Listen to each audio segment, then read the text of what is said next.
भगवा वस्त्र पहने भगवान श्री राम समुद्र किनारे एक चट्टान पर ध्यान सूर्य अस्त होने को था। उसकी सुनहरी किरणें लहरों पर झिलमिला रही थी। प्रभु ने हाथ जोड़े, नेत्र मूंदे और विनम्र स्वर में कहा, हे समुद्र देव, हम कृपा करके मार्ग प्रदान करें। चारों ओर शांति थी, केवल लहरों की धीमी गूंज थी, मानो समुद्र भी उनकी विनती सुन रहा। 3 दिन बीत गए, उत्तर न आया। प्रभु का धैर्य टूटा नहीं, पर अब वे गंभीर और क्रोधित थे। उनकी आंखों में तेज था, होठों पर संकट। उन्होंने धनुष उठाया और दिव्य बाण चढ़ाया। आकाश में बादल घिर आए, समुद्र की लहरें गरजने लगी। राम ने समुद्र से कहा, जब विनम्रता से कोई नहीं सुनता, तो धर्म के लिए शक्ति दिखानी पड़ती है।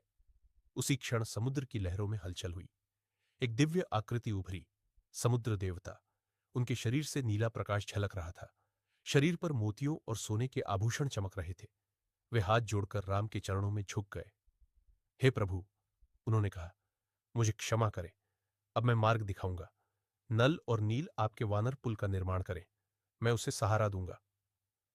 वानर योद्धा नल और नील पूरी लगन से समुद्र में पत्थर डालने लगे। वे पत्थरों पर राम लिखते और जैसे ही वे जल में डालते, वे तैरने लगते। ये चमत्कार देख पूरी सेना आश्चर्यचकित थी, पर रुकी नहीं।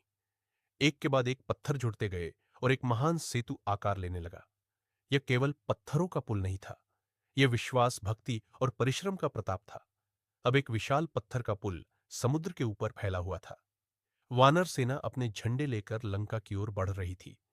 सबसे आगे प्रभु राम थे, लक्ष्मण और हनुमान के साथ। चारों ओर उत्साह था, आकाश चमक रहा था, लहरें अब सहायक बन गई थीं।